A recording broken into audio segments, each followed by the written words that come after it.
Hey, hi, hello. It's the Jesse LaSala Show.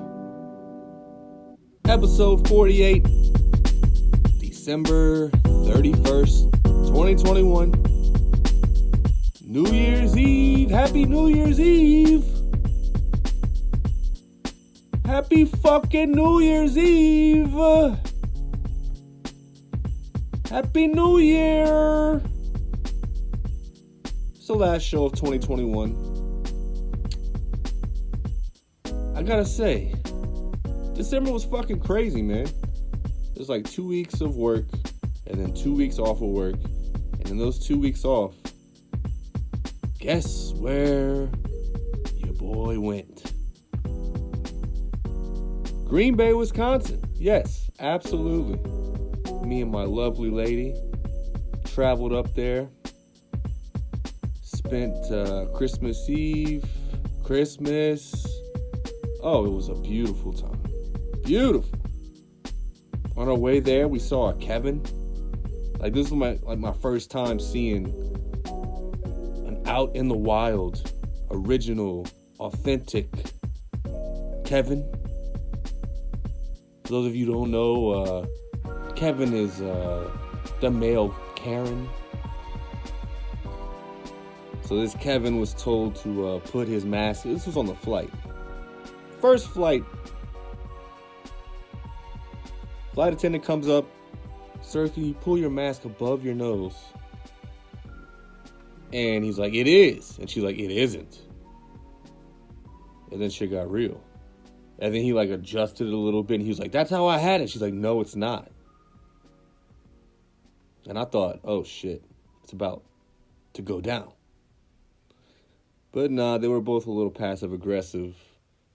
The flight attendant then disappeared for a little bit. Then all of a sudden over the intercom we hear, ladies and gentlemen, please make sure your mask is covering your mouth and your nose. Thank you. So she went and told on this Kevin. And then there were no more problems after that. But, you know, we got to see one. It almost turned into a thing. Thank God it didn't delay our trip. I would have been pissed. But then our flight did get delayed. So there was that. But we got some free meal vouchers out of it. This motherfucker rerouted us to Minnesota. And gave us like $40 in free meals. So, you know, we had some sandwiches. Man, I got a cold cut sandwich, right? Red onions, salami, pepperoni, mozzarella. Oh, it was amazing. But boy, you talk about that mask, wearing that mask, and then getting on a flight and having to keep it on, and I was burping up that fucking Italy. Ooh, them onions. And it's the kind of thing where I'm glad I had the mask because I would be stinking up my whole row with that onion breath. I don't know what I was thinking. I tried to eat a Mentos. It didn't help. So yeah, bad move. Don't get an Italian cold cut before a 3.5 hour long flight. We get to Minnesota. It's fine. Go drink a few beers before our next flight. Finally, we're on standby, okay? So the plane is full, but if some motherfuckers don't show up, we get their seats. That's exactly what happened. So the lady at the desk was like, you too, you got the spots on the flight, you know? And we were like, all right, perfect. It's a small little flight, because it's a little plane, because it's only going from Minneapolis to Green Bay. It's like a 30 to 45 minute flight. Little pond hopper. So we get on the plane. There's a bunch of Packer fans that are on that same plane. You know, I'm all decked out in my Packer shit. Maddie's got her Packers hat on. Everybody knows what the fucking deal is. So we sit down, we get all of our shit, put in the overhead, under the seats, we're good, ready to go. And then a lady comes on the plane and says, we are overweight. We're going to need one passenger to take a $500 gift card and take the next latest flight, which is in about 2 hours. And everybody starts looking around like, no. It's silent. Crickets, okay? I didn't even look at Maddie. And then she was like, all right, now we are now offering 600. Anyone. And then that's when I looked at Maddie and I was like, sort of tapping my fingers like, should we do this? Because it's not like the game is that night. It's not even like the game is the next day. We're in no hurry. Then the bitch says, $700. And then when I go to look at Maddie, she just raises her hand up over my face to the woman. And the woman comes up and she's like, wait, which one of y'all is going to... And I was like, no, both of us. And she's like, well, I can't give y'all both $700. I was like, no, we'll split it. We're fine. We'll both get off. And then everybody on the plane started cheering. You know, I was like, I'll see y'all at the game. Everybody was like, woo! And then we got off and we got this, you know, free money. It was not fucking bad. So we used that money at the game. You know, I bought a Jair Alexander jersey. Maddie got some shirts. I got some shirts. We got some little trinkets, some toys. I got some new glasses. Like, it was, the Packer Pro Shop was insane. Well, I'm getting ahead of myself. So we get to Green Bay. The hotel is across from 3 different bars. You walk out of the hotel, you take 2 steps, look to your left, and you see Lambeau Field. It was like a 7-minute walk to Lambeau Field from our hotel. Fucking amazing. The weather was not too bad. You know, 30s, maybe like mid-20s. It's nothing. I was wearing like a long sleeve shirt and a hat. Big fucking deal. So we get to the game. Okay, the game is on Christmas Day. All right, so we got to kind of tailgate a little bit. Everybody's just hanging out, drinking beers, grilling sausages. It's lovely. It's a sunny day. Everyone's happy. There's like only a sprinkling of Browns fans, and they do that stupid moronic woo woo woo. Like what the fuck? You barking at me, sir? You're a 47-year-old man. You're barking at me? No. Anyway, we got to we kind of stumbled upon this. Like, it's not something that I was even thinking of that we should do. But the day before, we were walking, you know, the circumference of Lambeau Field, and we saw these gates that go into the facility, if you will. And we saw them go up, and there's like, you know, it's like bars, like prison bars, but with like the Green Bay logo on front. And we saw them go up, let a car in, and then go down. And I was thinking, that must be where the players and coaches enter and exit the facility. So we just happened to be by that area on game day. And then here comes Randall Cobb in his little tan G-Wagon Mercedes-Benz. And, you know, then all of a sudden all these people start to crowd, you know, either side, like it's a Mardi Gras parade. And all these players just start trickling in. Fucking A.J. Dillon and his Tesla. Fucking offensive linemen that nobody knows their name. You know, Oren Burks. You know, they had one dude that got dropped off by his girl, and then his girl just circled back out and left. That shit was awesome. Like, girl, I don't need to be driving today. You need to drop me off and then go do whatever you got to do. That was kind of funny. But yeah, so then we get in the game. You know, we sneak a little booze in. There was a guy in front of us that had like this, like a Boda bag or like a Camelback, right? Filled with, I don't know what it was. Hopefully not beer, because that shit could, I don't know. That probably wouldn't keep very well, but he got it in. And I I was very proud of him. So we get to our seats. We're like right on the goal line, about 40 rows up. You can see the whole field, plus the teletrons, the TVs. It's a great experience. We were perfect location. And yeah, I mean the game got a little too close, but I got to see Rodgers, Aaron Rodgers, break Brett Favre's Green Bay touchdown record. Okay? And it was right on our goal line. I put the video up on Instagram. I mean, I started filming because I had a feeling there was about to be a touchdown. And so it was. To Alan Lazard. A little out route. And then he turns upfield and dives for the pylon. A beautiful effort. He wanted to be part of that record-breaking touchdown. And then got to see Devontae Adams break Jordy Nelson's all-time touchdown record for the Packers. The dude is a beast, okay? Now, he had a couple drops there at the end. Very uncharacteristic that kept the Browns in the game. But the Browns are going to brown themselves, okay?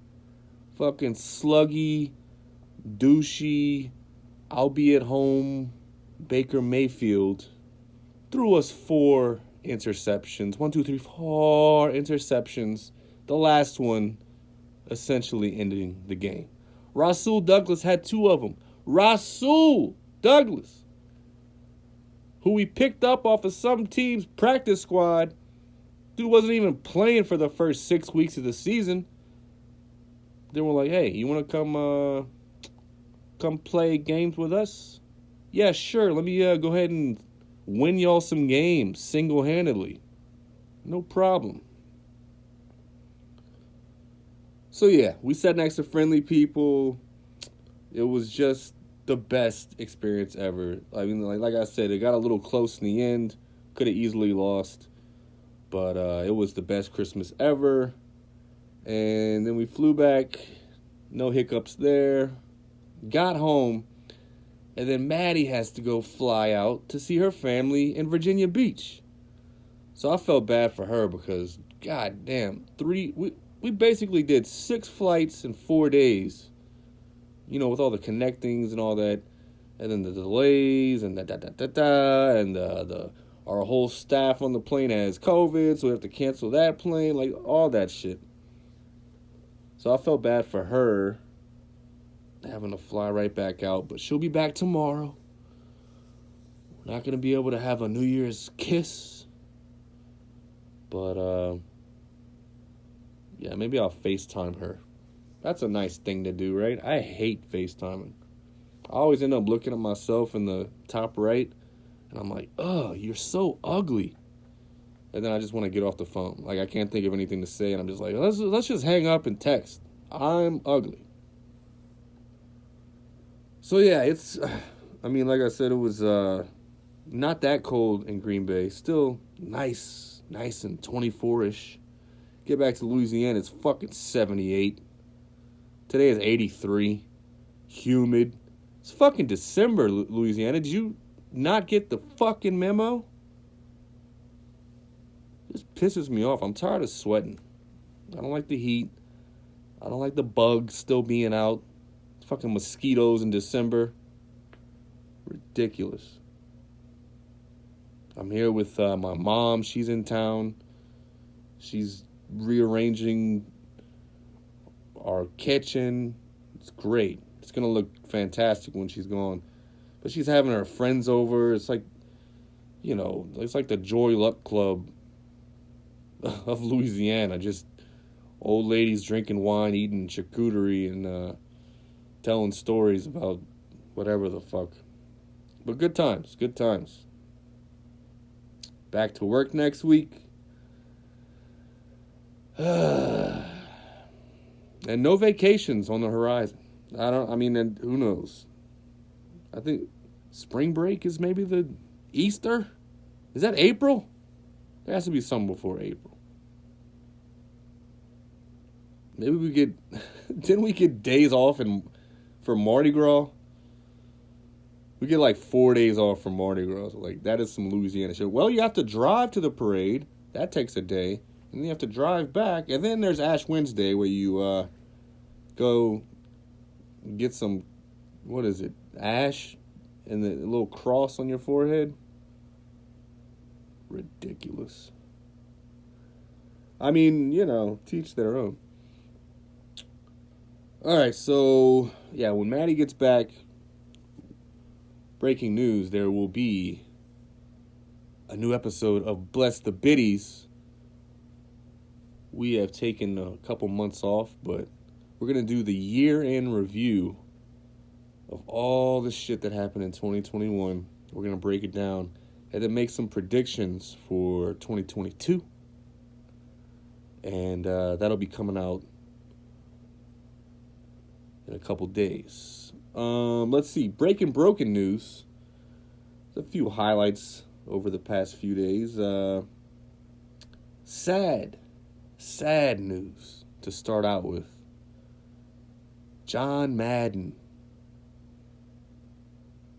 died at age 85.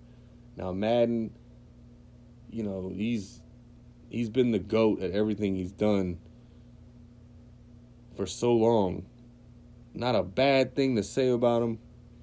I mean, when I was a kid, I knew him as the broadcaster because he did all of the Packers and Cowboys games that the Packers would always lose, him and Pat Summerall.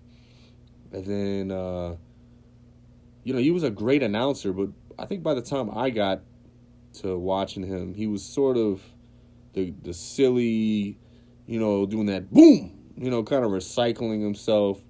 But he was at one time a really great announcer, a color analyst, who would kind of break the game down for people that didn't really understand the game. Brilliant. But before that, he was a coach. And so when I was a kid, I always thought Madden, the announcer, and then, of course, the video game. And then I was like, oh, wait, he was a coach? Oh, good shit. Now, today's generation, they just know Madden, the video game. And they're like, oh, he was an announcer too? Oh, he was a coach? So the dude has done it all. And like I said, he died, I think, yesterday, day before. And it was maybe 2 days after they aired this documentary on him. So that's a pretty good way to go out. Maybe he held on until he got to finally see this documentary air. And then he was like, all right, that's a wrap. I'm good. Good to go. I've done it all. So that's sad. But, the real sad part is how Madden, the video game, has gone to shit. Y'all need a wake-up call. Is this what y'all need? Y'all needed Madden to kill himself for y'all can make a decent Madden game? Madden has been decent since 2013. Fight me. The gameplay is ridiculous. You throw a ball, it gets tipped, it goes up in the air, 30 yards in the air. What is this, volleyball? The player movement is all spastic. You think I really wanted to spin into a person, or did maybe I want to spin away from him? You fix it, Madden. Sorry. Also, another sad death. Betty White. What the fuck, man? Betty White. Now, look, I was no Golden Girls fan. I don't think I've even ever seen one episode. But, I felt like she was going to live forever, right? And for her to die a day before a new year, yeah, 2022 is going to be shitty. We're going to have Betty White. Everyone loves this woman. She seemed like a cool chick. So I'm looking here at the cast of the Golden Girls. Estelle Getty died in 2008. B. Arthur died in 2009. Rue McClanahan, 2010. And Betty White was like, nah, fuck that. I ain't dying in 2011. I'm dying in 2021, bitch. Good for her. She, 99 is old, man. Do you really want, I don't know. If I need assistance, if I need too much assistance when it comes to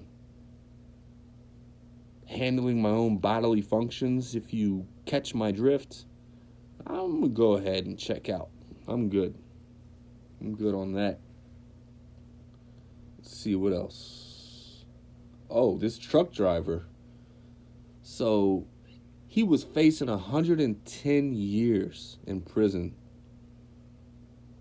because, let's see, December 13th, 2019, in Denver, he was involved in a crash that killed 4 people, injured several others while he was driving this big-ass truck. And the guy testified that his brakes failed, but he was driving 85 in a 45. He drove past a runaway truck ramp before plowing in to stop traffic. So, yeah, bro, even if your brakes failed, I'm still guessing you would have probably clipped a few people going 85 in a 45. But after a plea and outcry from family and advocates, he got his sentence reduced from 110 years to 10 years. What? Like, damn, I understand, like, okay, benefit of the doubt, like, this was a tough thing. You got a whole 100 years taken off? That is some monumental shit, man. I mean, that is, bravo to you, sir. Bravo. I mean, I could see, like, okay, you're scheduled for 25 years, and you'll probably be out in, like, 8 with good behavior. Something like that. 110 years, public advocates will come, you'll be out in 10. What? Okay. In petty news, Kanye West. Boy, oh boy, oh boy, oh boy. Recently split with Kardashian, who then goes and hooks up with Pistol Pete. Oh, greasy dime bag, big dick energy Pete Davidson. That I think he's probably my most hated person of the year. If there was an award for that, he would probably get it. Just not funny, marginally talented, not attractive by any means, and betting all these women because Ariana Grande said he had big dick energy. You notice, though, he never stays with any of these women, these starlets, for more than like 2-3 months at the most, maybe. So, and I don't think it's him breaking up with him. I don't know, dude just seems very annoying. Anyway, and I'm also better looking than him. Anyway, so he's dating Kanye West's ex, drama. Kanye then bought the house across the street from Kim Kardashian's house, and now he plans to tear it down and build a mansion. So this motherfucker knows what he's doing. He's like, oh yeah, I can afford to buy this house, put it in construction. Also, take your time with it. I have other houses. Just be up at 5 a.m. every day. I'll pay you extra on the weekend. I want from 5 in the morning until whatever the state ordinance is that you have to stop building. I want y'all out there. Take your time. Get the biggest saws. Use more nails than necessary. Just make as much noise as possible to aggravate my ex, who's banging Pete Davidson. Hang in there, Kanye. I'm on your side. I'm on your side, bro. All right, this is controversial. I hope I don't lose any listeners over my stance on this, but a transgender swimmer. Let's see. She swims at the University of Pennsylvania. Let's see. Yeah, so born a man, like a strapping young man. I'm looking at the picture now. You know, he's got some broad shoulders. You know, looks like he could play, I don't know, maybe tight end in high school or something. Okay, built like that. Then transforms into a female, Leah, and goes out for the Pennsylvania, what is it, swimming, diving? Yeah, swimming and diving. There you go. Gotta tell you, bro, you make a more handsome dude. You look every bit the genetic hand you were dealt, Mrs. Leah Thomas. The point is, she is breaking all these goddamn records. And her teammates are considering boycotting the final meet in protest. They hate her. You know what? This is going to sound fucked up. Transgendered athletes should have their own category. Yes or yes? I'm all for doing whatever you want with your body, but I look at it like this. If I had a daughter that was on the swim team, and I go out there and she's killing it, and she was born a girl, and then a dude, let's not forget, a dude who is having other feelings about his sexuality and his soul and his very being, wants to be a female, fine, that's great. But you can't compete against my baby girl who is a girl. And you are a man. There have been other stories about this where it's like, I don't know, some dude had some college eligibility and he's like 6'5", 6'7", and he converts, becomes a female, and goes and starts dominating on this women's college basketball. Like, I'm sorry, that's not fucking cool. Okay? I'm down for everything progressive, do whatever you want, love is love, all that shit. But when it comes to sports and records and all that shit, I'm sorry. It's genetics, man. They were built differently. That's not a even playing field. So, yeah, call me a fucking red Republican for thinking that. But yeah, it's gonna be interesting to monitor, to say the least, because I think something's gonna happen eventually where if there's enough of them, then open it up. I mean, look, every college campus probably has a good portion of transgender students, or soon to be. And if there are enough of them that are good enough athletes, let them compete against each other. I'm sure that's what they would want too. If I was, okay, perfect. If I deep down thought I was a female and wanted to transform into a female, guess how shitty I would feel about myself if I went and joined the school women's basketball team and was just dirtying these girls. Not to say that I would, but let's just say that I was really good at basketball. Instead, I'm only just like kind of really good at basketball. But if I was really, really good at basketball, And I just started, I was averaging like 30 points a game, and it was just, that would make me feel shitty at night. Like, I'm laying in bed, I'm looking at all these like awards, that would make me feel kind of shitty. So, yeah, I don't know.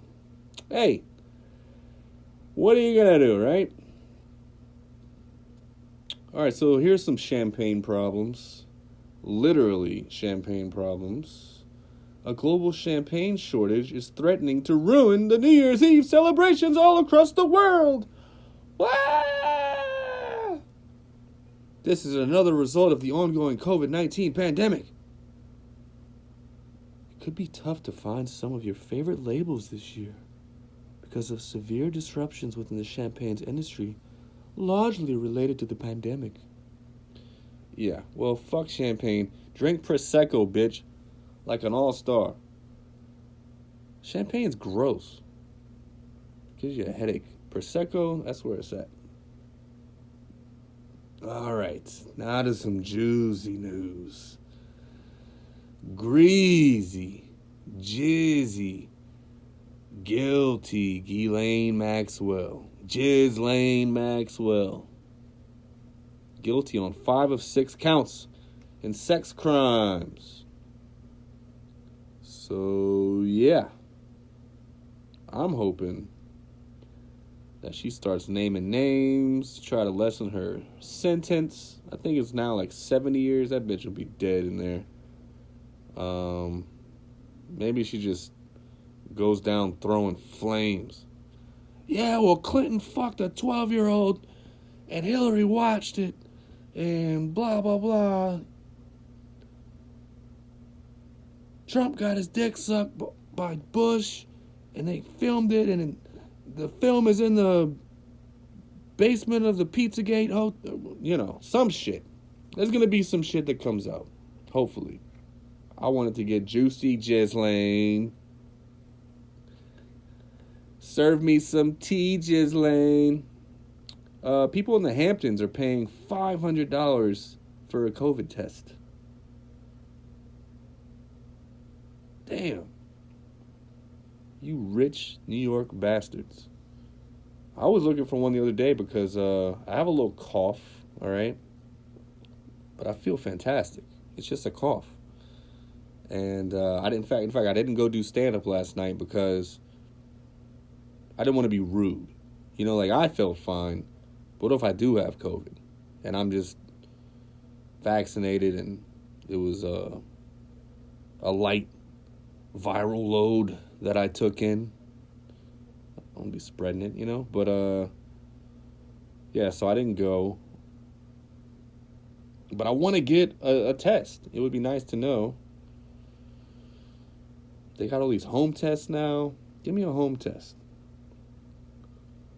All right, let's see. So, yeah, I didn't go do stand-up, but a couple weeks ago, I went, and it was right when my mom came to town, and Maddie was still here, and so they were in the crowd, and I promise you it wasn't just them laughing.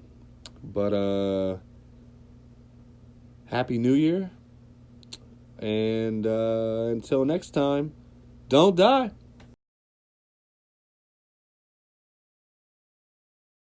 Because I'm up for a role in some. No, never mind. I have to do this gig. Okay. So I watch commercials on accident because I'm an NFL fan. You watch the NFL, you're like, oh my God, my team is playing. And then all of a sudden there's a commercial for toilet paper. Now, I don't know about you, but I'm pretty sure I know when I need to buy toilet paper. Ass wipes, tampons, pretty much anything that is advertised on television is a nada situation. Anxiety medication? I don't know, you gotta find the right doctor. But the Charmin Bears, when they're playing video games, hold on. And they're playing their video games, and they're like, or they're just sitting at the dinner table and they're like,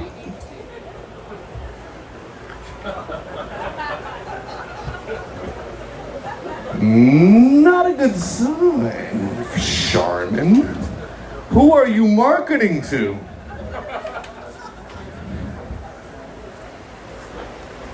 The other ones I like are for diarrhea. So Pepto-Bismol has this brilliant campaign. Let me try to get it right. Let me see. It's nausea, upset stomach, diarrhea. They always make sure to hit the high note on the diarrhea, right? Nausea, vomiting, diarrhea. No. Nausea, upset stomach, diarrhea. First of all, I've never been that happy in my life when I've had diarrhea. True story, I had diarrhea just there. In that bathroom. Then I'm sure you just went in there to take like, oh, I've had a couple tonight, so I'm gonna go take a piss. I was in there holding my ankles. And then I was like, oh, I didn't bring my Charmin. No, I got some fucking, some of that paper that they put out on these kind of tables at like summer camps, and it's like, draw a picture of what you did this summer. That's the kind of paper they put out for you to wipe your asshole with. My other favorite one is the Herpes Commercial. Now, no judgment, okay? Have your herpes. But also, for sure, don't make it look like this hot piece of ass girl is rock climbing, and her sad sack of shit boyfriend is in the background like, I'm with her now. I know Chad gave her herpes, but I support her. So yeah, ad guys, they know what they're doing, because they can veto, they can approve any advertisement. I feel like that's a pretty easy job to have. Not on board with it. All right, so I've been given the light. I think I've said some controversial things, and I'm being asked to leave at this point. You'll have a great night.